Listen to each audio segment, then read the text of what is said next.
So Tom and I are walking home, and we're talking about this just amazing thing. And I was like, Tom, where did that come from?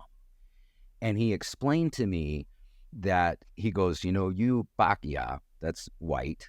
By the way, Pakia means white rat, but he David likes that. Did you see David? David's well, that's what it means. Did you see what? David.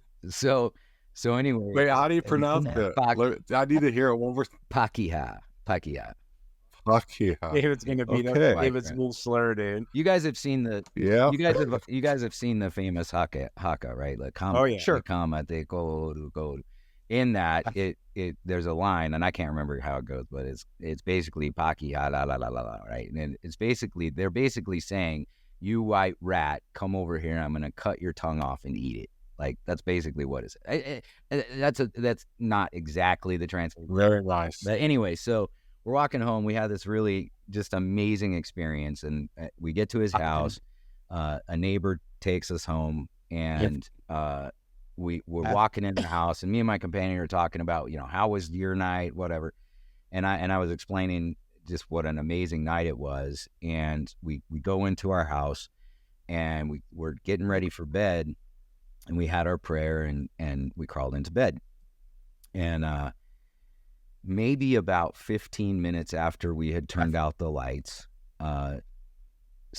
Sarah, this Tom's wife, walked into our room, and I was at first like shocked, like why are you in our room? And she walked in. She had this very peaceful look on her face, and she said to me, what I am about to tell you, you should always remember and never forget. And then she started talking, and she talked for what seemed like about an hour, and then she was gone. And I couldn't remember one thing that she had said. Not one thing. She just told you what I'm going to tell you, never forget. Yeah, I couldn't. And by the way, I've told this story to several people, not tons, but several. And that's exactly how she said it, word for word. It's the fourth time I've heard it, and that little phrase is exactly every single time. I love it. Tell us one more time. Tell us one more time what she said. Hold on, let me tell the story. So she's gone, and I'm laying there, and I'm kind of mad at myself. I'm like, how could you forget it? Like, she was literally just here. And so I turned over, and then I heard her come into the room again, and I turned over, and she said, what I'm about to tell you, you shall never forget, and you should always remember and never forget. And she right again into what she was there to tell me, and then she was gone, and I couldn't remember one thing that she had said. And so now I'm thinking, okay, she came twice, probably going to come again. So I'm like, now I'm ready. And a few minutes later, she walked into the room. And one of the oddest things that I haven't shared is she was walking just like we walk, but she was like 3 feet off the ground. She was in the air.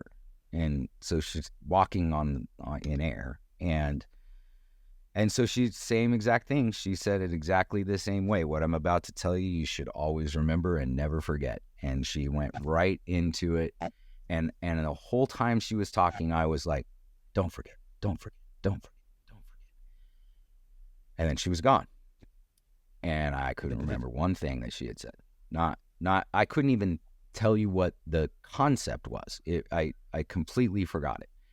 And then about what seemed like 5 minutes, my alarm goes off. So this experience took the entire night. So 5 or 6 hours she was in my room. So my alarm goes off, and I get up to get in the shower, and we lived in this, like, I'll call it an apartment, but it was really like there was a restaurant, and they just kind of added a shed onto the side of the restaurant, and that was our apartment. And so our shower was about just wide enough for you to get your body into it, and you were like, your shoulders are touching on both sides of the shower, So I shower, and after I get done showering, I'm walking back to our bedroom, and Elder Clough is getting up, And he walks by me and we kind of bumped each other. And I remember looking at him and him looking at me, and it was kind of a weird moment. I don't know why, but so I get dressed, he gets dressed, and we go out for the day. And we're out tracting and doing our stuff. And at the end of the day, he says to me, why don't we stop by Tom and Sarah's? And I said, okay, that's a good idea. So we're walking down their street, and we walk up to their house. Their house had a long stairway that got up to get up to their door. And when the door got opened, it was just a long hall, and everything else was in the back of the house, kind of a thing. And we knocked on the door, and one of the little girls, one of their daughters, opened the door, and Sarah was standing at the back of the hall. So she's 10 feet away from us, right? And anyway, the daughter opens the door, and Sarah starts walking towards us, and she's looking me right in the eyes. And as she approaches, she says, "You forgot." No. And it was so shocking to me that I didn't even have a response. And I'm just standing there looking at her, and she's looking at me, and she's like, like she was dumbfounded that I had forgotten. And maybe stood there and stared at each other for 2 or 3 seconds. I don't know. You never know in these how long time actually is. And then my companion turns to me and he goes, "Are you telling me that happened?" And I was like, "What?" And both of us were really freaked out. And so we were like, we'll see you later. Like, we're out of here, right? And so we take off, and we're walking back down this road, and he's talking to me. He's like, "Dude, I thought that was a dream. Like, are you telling me that was real?" And I was like, "Must have been." And he's like, "How could you forget?"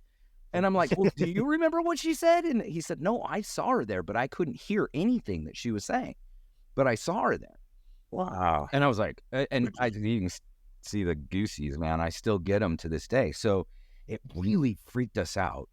And between where we were and where we lived was where our zone leaders lived. And so we're going to have to go right past our zone leader's house to get back to our house. And it was late. I mean, by now it's like 10 o'clock at night. And we decided we were going to stop in at the zone leader's house just because, honestly, we just needed to talk to somebody because this was so weird. And we knock on the door, and our zone leader, Todd, one of my good buddies now, but Todd opens the door, and he's like, "Ferre, what are you doing here?" And I'm like, we were just on our way home, thought we'd stop. And he goes, get in here. And I go in, and he's on the phone with our mission president. And so he picks back up the phone. You know, back in those days, they hung on the wall. But he picks back up the phone, and he's like, "I don't know, Prez. He just showed up at the house. Let me talk to him." So he gives me the phone, and "Yeah, hello." And he goes, "Elder Ferre, what the hell's going on up there?" And I said, "What do you mean?" And he said, "I don't know. Something's going on. You got to tell me what's going on." And I said, "Well, I don't know. We just had this really weird experience." Or like, "Yeah, I know. I heard about it." And I'm like, "What the heck is going on?" So he says, "I need you to go back to your house and get packed. The APs are already on their way. They're going to pick you up right tonight, and we're going to get you out of there." And I'm like, "What?" Like, I had like 25 people that I was teaching, and we had 4 scheduled baptisms. I'm like, yeah, there's no way you're taking me out of here. Like, this is my last area. This is where I came to finish. And so I was really ticked. And anyway, about 2 hours later, the APs showed up, and they hauled me away and gave my companion a new companion. And on the way back, or on the way to my new area, which was like 4 hours away, we stopped at the mission home. And by then it was 6 o'clock in the morning, and I had an interview with my mission president, and I was like, "Dude, you have got to tell me what the heck just happened. I don't understand." And he's like, "Well, here's the thing." I love imitating my mission president because he sounds so much better than me. You're on mute. Oh, I was saying, remind us of his name again. Herschel Pedersen. The 7'4". Yeah, 7'3", something like that. Bones Pedersen. And he worked on a blast furnace, so he had a mouth a little bit like a blast furnace, which, you know, I could relate with. He was my kind of guy. Anyway, I said, I was like, man, you gotta tell me. I don't understand. I just got yanked out of my area, and he's like, Elder Ferre, we're not gonna talk about this tonight. Maybe we can talk about it later. But trust me, you needed to get out of there. And I was like, okay. So I'm going to tell you the end of this story. So I finished going to my new area, and the new area that they put me in was an area called Huntley, which is as you know, there are 3 million people in New Zealand and about 5 million sheep. Huntley was a destination butcher. So for hundreds of miles around, the sheep guys would bring them here and they'd kill them and skin them and do the meat and all that stuff, which meant that this town really smells. I mean, it is awful. And I didn't want to be there. I wanted to be back in where I was, right? And so I was really, really grumpy that morning when I got there. And I go in, and they introduced me to my companion, and my companion was a little weird. I mean, I'm just going to be honest. He was a little weird. Did he have the tism? No. But so I'd only been there for a couple hours. I'm unpacking my stuff, and I'm ticked. I'm like mad that I got transferred out of the most spiritual place I'd ever been in my life. And he is literally sitting on his bed just watching me unpack. And I was like, dude, just go in the other room and let me, I didn't want to be talking or whatever. So I got unpacked, and he says to me, is it okay if we go for a walk? And I said, sure. And the sun was going down, but I'm like, let's go for a walk. So we go walking, and we lived out in the middle of this, like, nowhere. I mean, there's like these swamps all around us or whatever. And he's like, let's go out here. So we start walking through this swamp towards these trees. And I will admit, I started having these thoughts that he was an axe murderer and he was going to take me out there and kill me. Like, he was that weird, right? But as we're walking out there, he's asking me all these questions. And he says to me, I'm so excited. This is him. I'm so excited that you're my companion. I'm like, why? You don't even know me. He's like, oh, everybody knows you. You're the missionary that knows all the deep doctrine, and you're the missionary that understands all the stuff that Joseph Smith talked about. You're like the guy. And I'm like, trust me, I'm not the guy. I don't know nothing. And he's like, no, I've heard I've heard you've been asked to speak at state conferences because you understand the doctrine so well. And I'm like, dude, I'm telling you, I don't know nothing. And I just kept trying to just diffuse this weirdness, right? And finally, he's like, okay, I have been dying to ask, and I think you're the guy. I think you're the guy that can tell me the answer to my question. And I'm like, dude, I'm telling you, I am not the guy. And he goes, well, can I just ask, and you can just tell me what you think. You could be wrong, but you could just tell me what you think. And I said, okay. And he goes, is Jesus with us all the time? And I go, what? And he goes, is Jesus with us all the time? And I go, no. And he got this like shocked look on his face. And he's like, well, what do you mean? And I said, well, dude, he's one guy. How can he be with everybody at the same time? Like, that doesn't even make any sense. Like, what do you mean by like is the spirit with you all the time? Yeah, spirit's with you all the time. That dude's busy. Like, he not coming around all the time. And I admit, I knew what he wanted me to say, but I was grumpy. And I also thought if I said this, he's not going to ask me any more questions. Like, he's going to think I'm an asshole. So he's not going to ask me any more questions, right? So I was kind of a jerk. Hey, and everybody that knows Bryan, when he gets ornery, he's a mean cuss. Yeah. Like, he is an ornery. I was in a bad mood. Now, one thing that I'll tell you, one thing you got to understand is... Look at the camera. Oh, sorry. Well, I'm looking at my notes. No, I'm just kidding. You want me to take my hat off? Is that bugging you? You're on mute again. I like that pink hat, dude. It makes you look very feminine. So when I was in high school, I was a singer. I was in the a cappella choir, and I was pretty good. And when I got to the mission, you know, you fill out the paper, like, what are your talents? And I can sing and I can golf.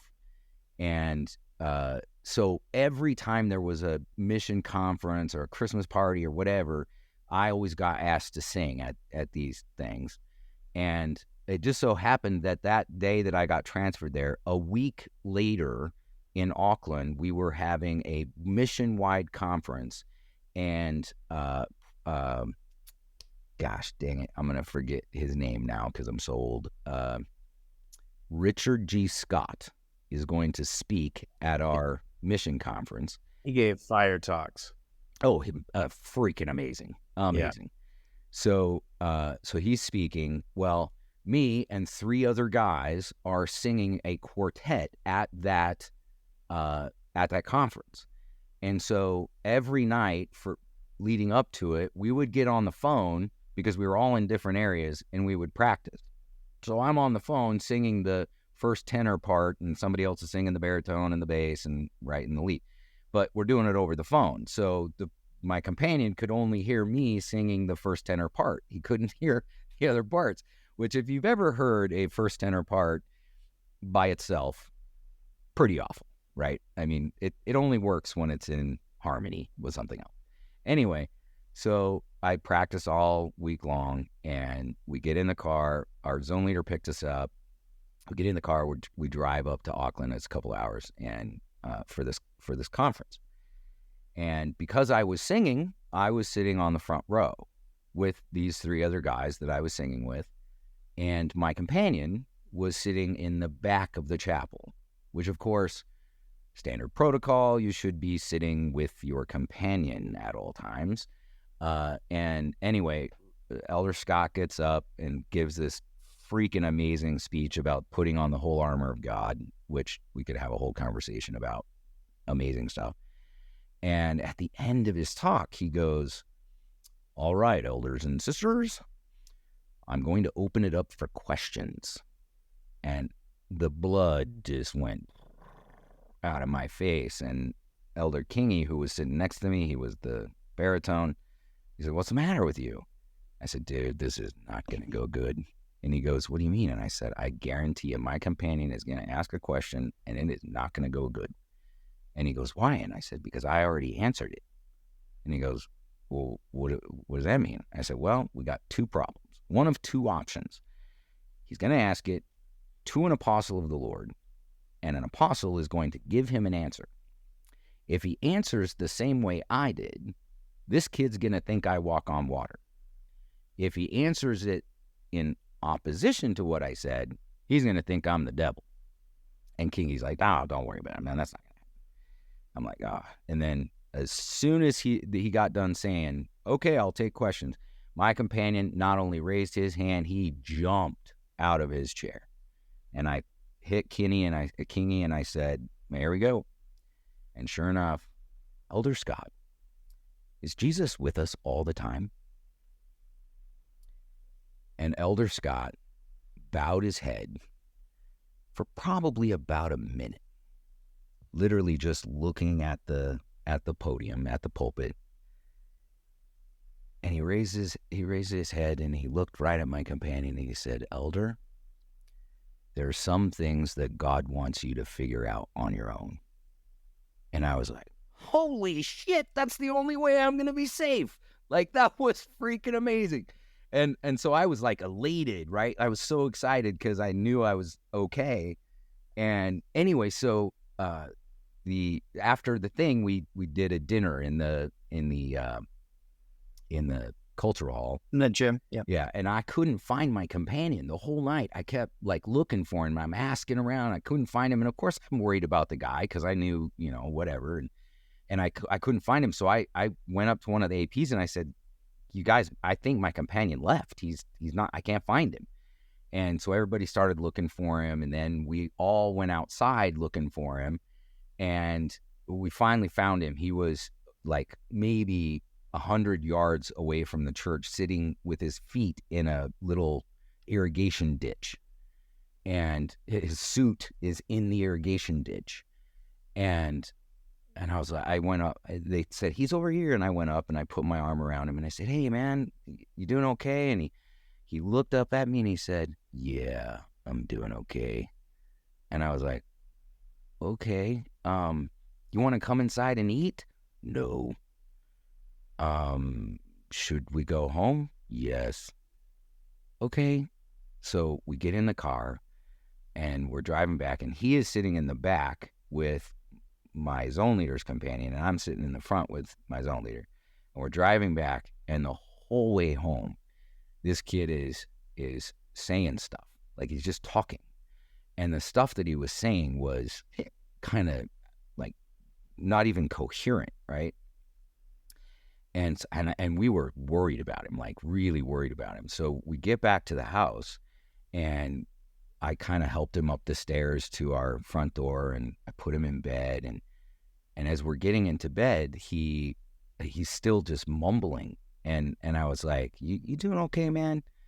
And he was just monotone. Yes. And I was like, okay. And I knew he was really upset about the whole question thing, but I didn't want to bring it up or whatever. And so we go to sleep. And about 3 o'clock in the morning, I'm woken up, and he's in the other room. And we lived with a guy who was like 80 years old, who lived in a room right across from us. Anyway, he's in the living room, and he is singing at the top of his lungs. It's 3 o'clock in the morning, and he is singing, I am a child of God, as loud as you could possibly imagine. And I went in there. I'm like, dude, what are you doing? Like, be quiet. Like, you gotta wake the old guy up. And he's like, I am going to sing at the next conference. And I'm like, what? And he's like, I want to be just like you. And I was like, oh no. Yeah, okay. How about we go back to bed, and when we wake up, maybe I can teach you how to sing, because this kid could not sing. I mean, literally couldn't carry a tune. But I said, maybe I'll help you out. He's like, okay. So we go back to bed. Maybe an hour later, I hear him talking on the phone. It's like 4 o'clock in the morning. I'm like, who the hell? So I get up and I'm like, Elder, who are you talking to? My mom. What? You're talking to your mom? Yeah. Can I say hi? Yeah. Hello? Yeah, this is Sister Pancombe. Sister Pancombe, you live in Perth. What are you guys talking about? Well, I don't know. He just called me. Okay. I hung up on her. I'm like, Elder, you can't call your mom. Like, if something's wrong, you come to me, and if you can't work it out, we go to the zone. Like, there's a process, right? And he's like, whatever. And we go back to bed, and then maybe an hour later. So now it's 6 o'clock, so it's time we could get up. But I hear this weird noise coming from the other room, and I get up and I go into the bathroom, and he is on the floor with a toothbrush, and he's like scrubbing the floor with the toothbrush. And I'm like, dude, what are you doing? He's like, it's time to rid the world of dirt. And I'm like, okay, how about we eat some breakfast and then go rid the world from sin? And he goes, okay. Were you too young in your life that you didn't know about like mental health, like manic breakdowns? Oh, 100%. I had no clue yet. So he starts rattling off some weird stuff while we're eating breakfast, and the old guy comes in, and I knew he was just flipping out. So I was like, okay, let's go. So off we go. And we're walking along, and the stuff that he is saying, I'm just like, dude, you have checked out of the hotel reality, right? He's talking to the trees, and we walked past this little old lady who was out working in her yard, and he like started yelling at her and calling her under repentance. And I was like, dude, come on. So we're walking, and I'm, yeah. And quite frankly, I wasn't like, I wasn't very mature, emotionally mature, whatever. I'm not making excuses because I didn't handle it right, but we're walking along, and he asked me, where are we going? I said, well, we're going to a place that is a lot like the temple. The walls are white. The ceilings are white. The floors are white. The walls are padded. Like, that's where we're going. And he's like, oh, I can't wait to get there. And I'm like, me neither. So we get to town, and this is the phone booth one that you remember. Okay. Yeah. Oh, yeah. So we get to town, and there's a phone booth, and I'm like, I got to call the mission office. Like, this guy has checked out of the hotel reality. So I get on the phone booth style with the mission office, and I'm talking to one of the APs because the mission president's in Australia at some conference or something. So I'm talking to one of the APs, and I'm like, dude, I got to get him to a hospital. Like, something happened. He's completely flipped or something. I don't know. Something's wrong.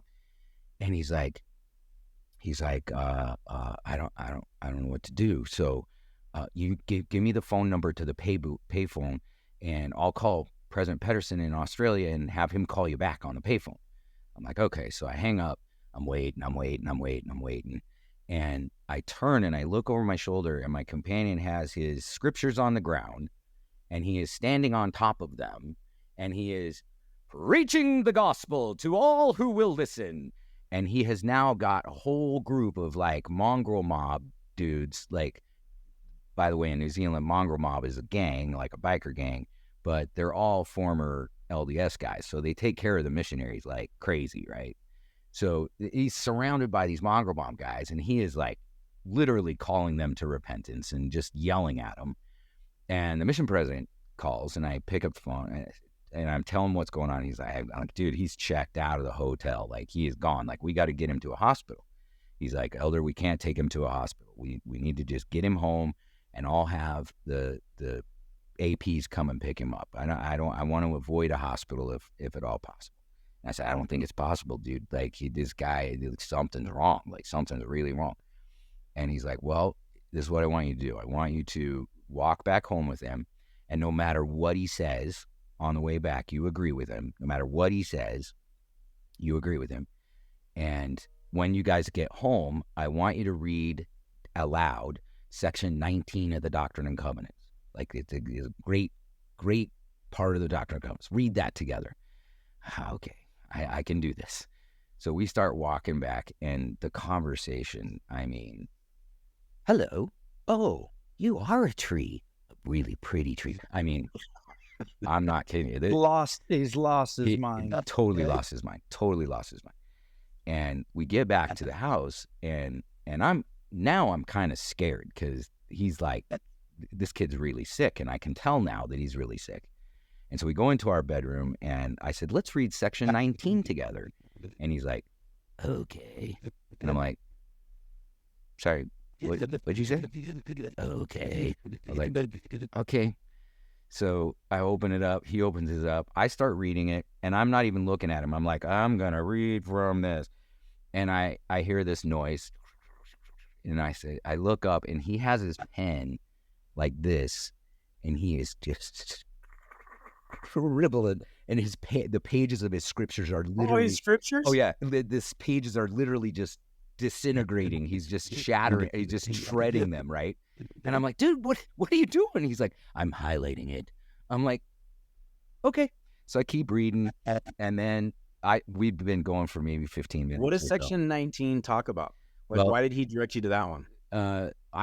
I don't know why he directed us there, but there's a passage in section 19. It's about Christ. Yeah, it's about Christ, and there's a passage that talks about how Christ has reserved all power unto himself. So president wanted me to focus on the fact that you're President Dale. Yeah, you're President Dale. Yeah. So it was great. So anyway, I get almost done with the passage, and he looks up, and I can see him out of the corner of my eye. He looks up and he goes, "Get thee behind me." And I was like, "I'm sorry?" "Get thee behind me." And I'm like, check. I go out the door and I literally took off my tie and I tied the doorknob to the doorknob across the hall. I like locked him in there. And I called the AP. I called the mission office. I'm like, "You guys, I've done my part. You need to get here now." And they're like, "Why?" And I said, "Because he went from crazy to possessed." And he's like, "What do you mean possessed?" I'm like, "Telling you, full on possessed." And they're like, "Well, just stay with him. In fact, why don't you go back in there and offer to give him a blessing?" I'm like, "Yeah, no, thanks, no." And so I'm like, the door's locked, right? And I can hear him in there. He's jumping on his bed and he's literally yelling the most awful things. I won't even repeat it. I mean, it was full on, I am possessed, right? Demonic, like so demonic. I mean, it was so bad. So the old guy comes around the corner and he goes, "Everything okay?" I go, yeah. And he goes, "Boy, he goes, that boy sure does take his religion seriously." And I'm like, "Yeah, is there any way that maybe you could go for a drive? Because we're kind of dealing with something here." And he's like, "Yep, I'll go." So he leaves. And so now it's just me and him in the house. And he starts banging on the door. And I'm like, you stay in there and I'll stay out here." And he starts calling me the Lucifer. And he's like, I am here to destroy you, Lucifer. And I'm like, "Well, I'm here to protect you, whoever you are. I'm here to protect you. That's why that's why I've locked you in the room." And I stayed there for a few minutes, and then he literally started speaking in as though he was Christ in the first person, but in the and I was like, "Yeah, my role here is done. My work here is done." So I left, and I'm literally running down the road, and I maybe got 200 yards from the house, and the APs go screaming by in the van, and they see me running, so they they back up, and they're like, "Where are you going?" I'm like, "I am going anywhere but there. I'm out." And they're like, No, come back here. You got to help us." I'm like, "Help you? I can't help you. Like, you guys have no idea what you're up against right now." And so they pull in, and he had broken the tie. And so they're walking up this long pathway to our house, and our house had, all the houses in New Zealand, most of them have these really long staircases to get up to them because of the water. What time of day was this? Late afternoon, 4:00 in the afternoon. But he comes out the front door, and he's got his arms out like this, and he's walking down the stairs, and he's like, "I am the savior of the world, and I am come to save you, and I have come to destroy him." And Elder Eakins, who's great, he's one of my favorite guys that I served with. He's one of the APs. He turns to me and he goes, "You did all this?" I'm like, "Dude, I didn't do nothing." Like, and so they went up there, and he kind of snapped out of it a little bit, and he invited them in, and they asked him if they could give him. They asked him if they could give him a blessing, and he said yes. And so they sat down, and I was still outside, and they laid hands on his head, and I could hear it all. And when they started the blessing, he started screaming this blood-curdling scream, and I was terrified. But they got him calmed down, and they literally hauled him out to the bus and this van, and they took off. And here I am by myself. Like, they didn't even say, "What are we going to do with Ferre?" They just took off. And so I went back in the house, and I was like, crap, I don't know what to do. Like, I'm by myself. I haven't been by myself in almost 2 years. So I ended up calling one of the guys that lived in the ward, and I said, "Hey, this is what happened." And so he came and stayed with me until they called me later that night. But anyway, to make a long story short, they got him back to the mission home, and they basically locked him up in the basement of the mission home until the mission president got home the next day. And the church ended up sending a psychiatrist from Utah to look at this kid. And he ended up getting sent home. The psychiatrist took him home, and he ended up in an institution for a little while. And the good news is he recovered, and with medication, he, as far as I know, lived an amazingly awesome life after that. But I was absolutely devastated because I believed in my heart that me being an asshole and not just saying, yes, Jesus is with us all the time, literally caused this kid to lose his mind. And so a few days after he was gone, back home, I called my mission president. I only had a couple months left, and I called my mission president. I said, I'm done. You have to send me home. And he said, why in the hell would I send you home? And I said, dude, this whole thing was my fault. I knew what he needed to hear, and I wouldn't say it because I was mad at you for transferring me out of that area. I was just being a jerk. And he said, Elder Ferre, I want you to imagine what would happen if he had not gone through that, finished his mission, went home, met a pretty young lady, had a couple of kids, and then it happened. It would have destroyed his whole life, his family, everything. Now, because it happened here, we know that he has this problem, and we can treat it, and we can deal with it. And he said, now, does that make you feel better? And I said, no. And he said, well, you're not going home. And I finished my time there. I was only there for a couple of weeks, and then I transferred up to the city for my last area. And literally every day after I got to the city, I had these experiences every single night, and out in the field, that literally changed everything about me. My smart ass attitude, my I'm better than everybody, all of that got stripped away from me. And by the time I was done and it was time to come home, I didn't want to leave. I literally wanted to just stay there and work for the Lord for the rest of my life. And if you'd have known me before that, you'd have known that wasn't me. I was all about me. And so this experience of going through, first with this lady teaching me the things that I can't remember, to having this experience with this kid, to learning through these incredible experiences how the Spirit actually works through us and is us. I think we have this notion that we are spirits that come to earth to get a body, and then we die and our spirits go back and then we get our body back.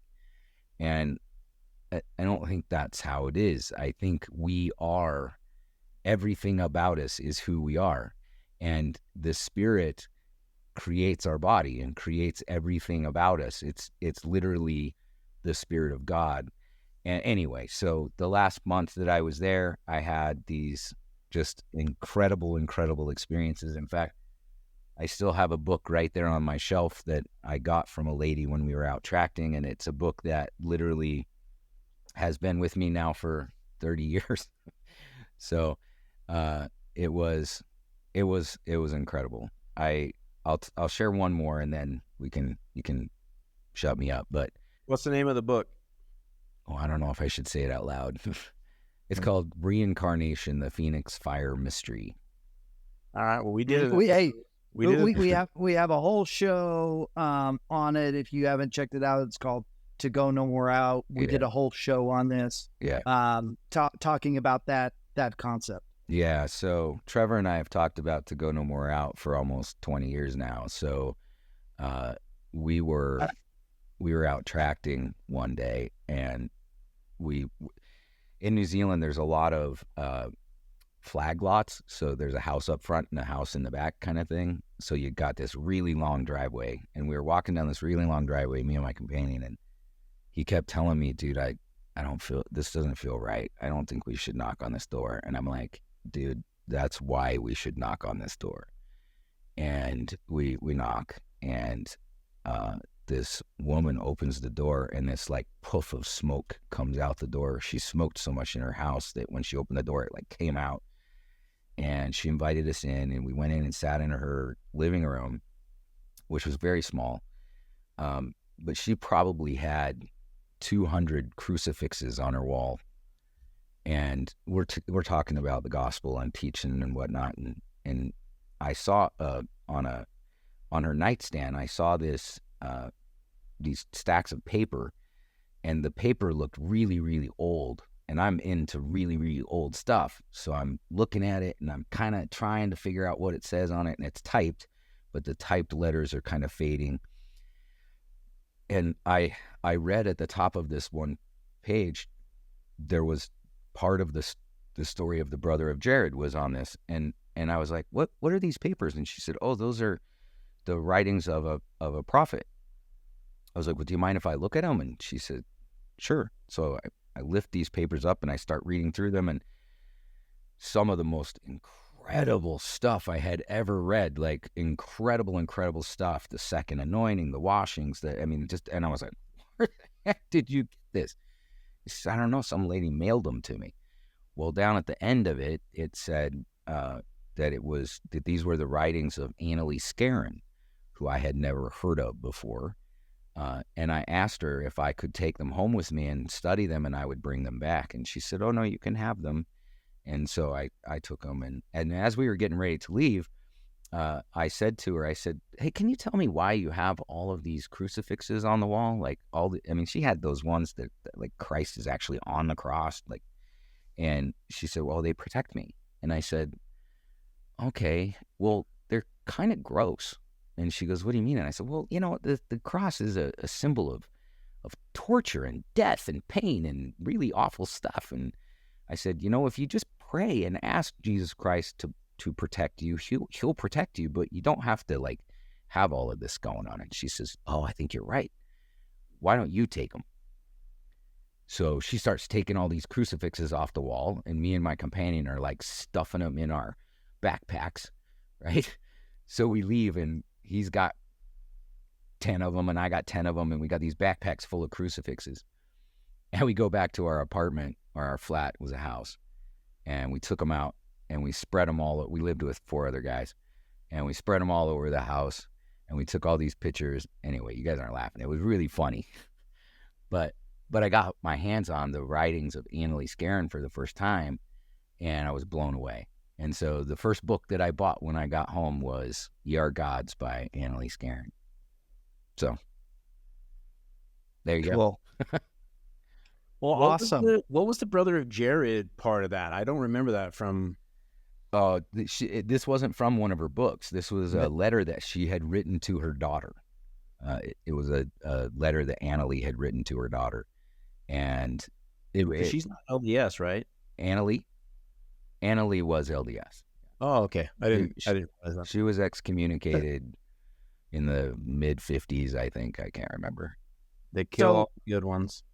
I have a question. Did you ever remember what you forgot? No. Even to this day, you can't remember. I will. What about the mission president and what he said? I want a cliffhanger. So, okay, you're right. I need to finish this. So about 3 days before...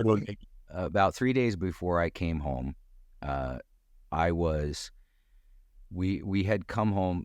My mission president made me zone leader for the last month of my mission, which I was not happy with. I did not want, I don't want leadership roles. Like I'm a digger, not a leader, right?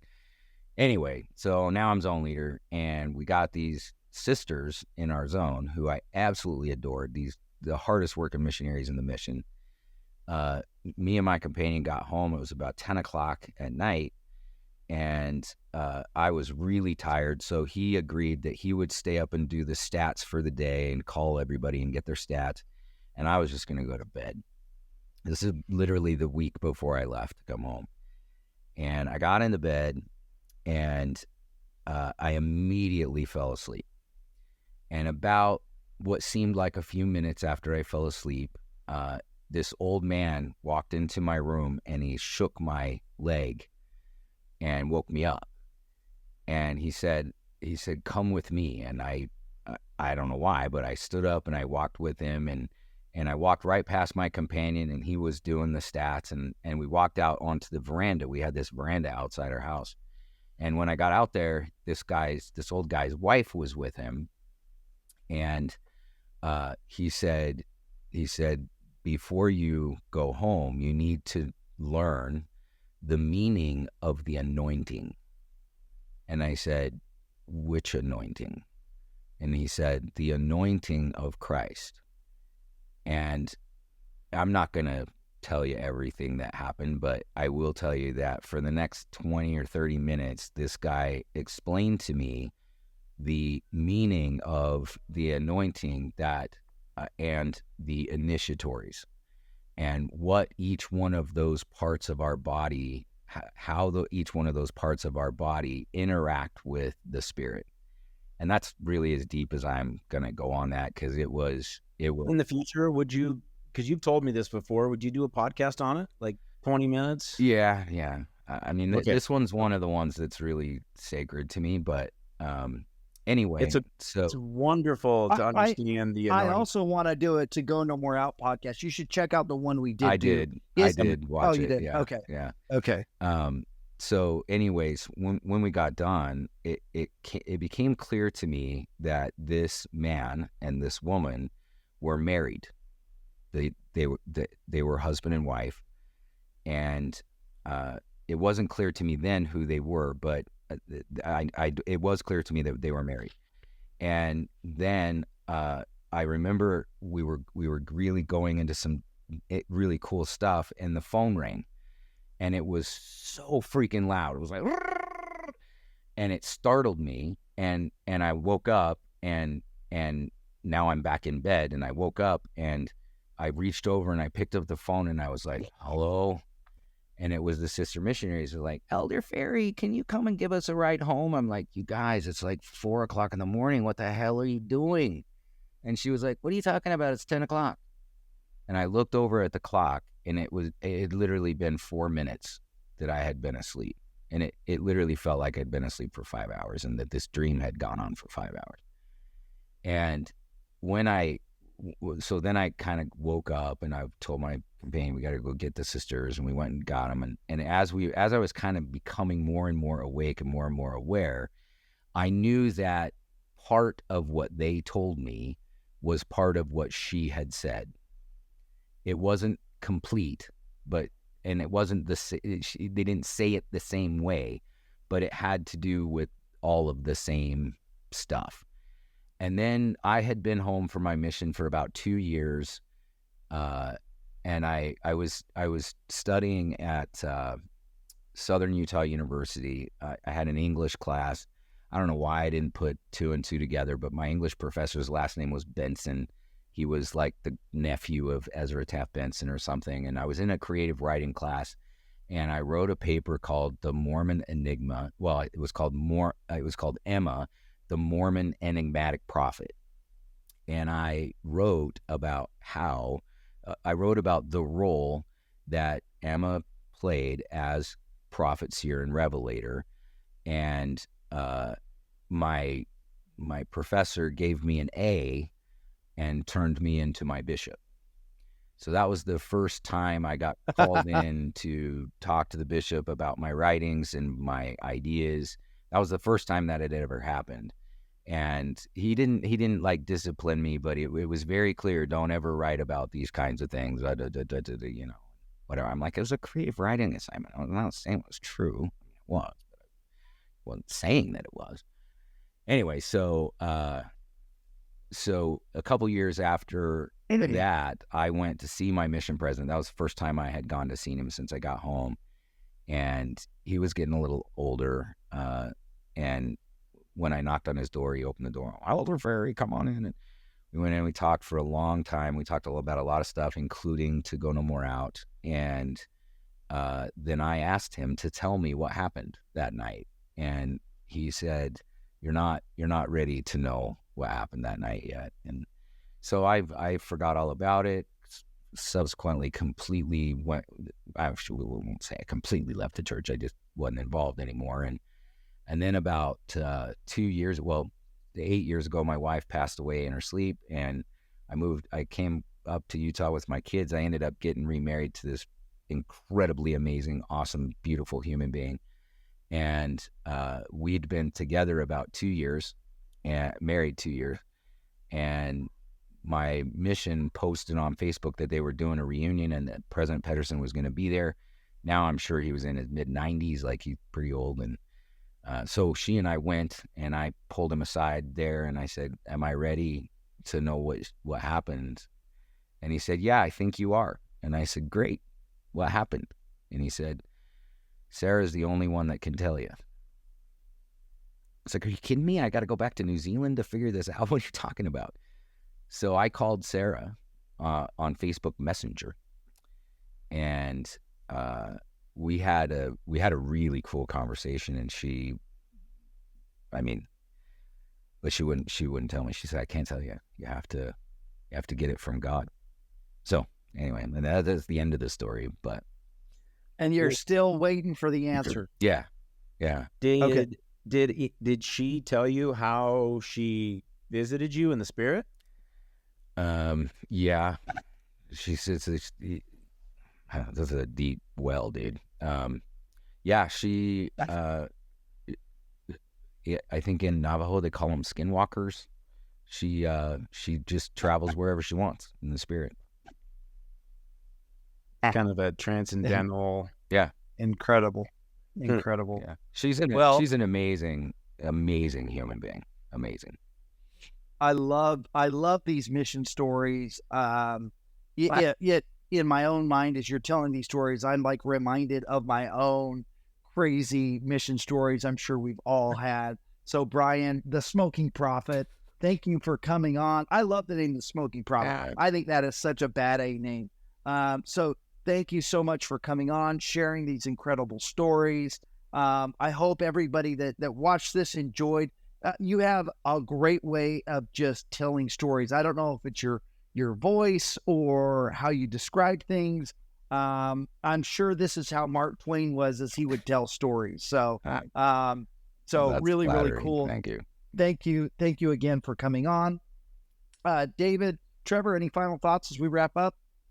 No, I just want everybody to remember how excited David got when he learned that white racist nickname. Como te pagia. Pagia. Okay. I have so many questions. I think I will look forward to the next time we meet. We need to do a lunch. Bryan's in Pleasant Grove. We just need to do a lunch. Oh, yeah. Yes, Let's do that. We should do a lunch, and we may even do a live with Bryan.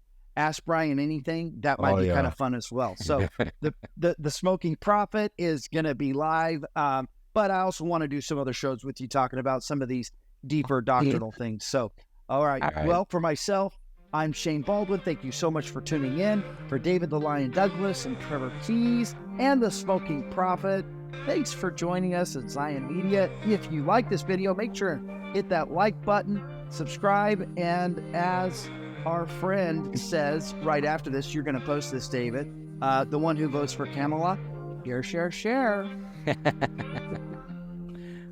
Good night, guys. Hi. So I just got back from voting for Kamala. Just kidding, you can't vote for her. They just put her in. So anyways, supporting her. And I wanted to remind everyone that Zion Media, they're not political. They are on point. They're agnostic. They're apolitical. And anyways, if you want to support them, you know what to do. Like, subscribe, and share.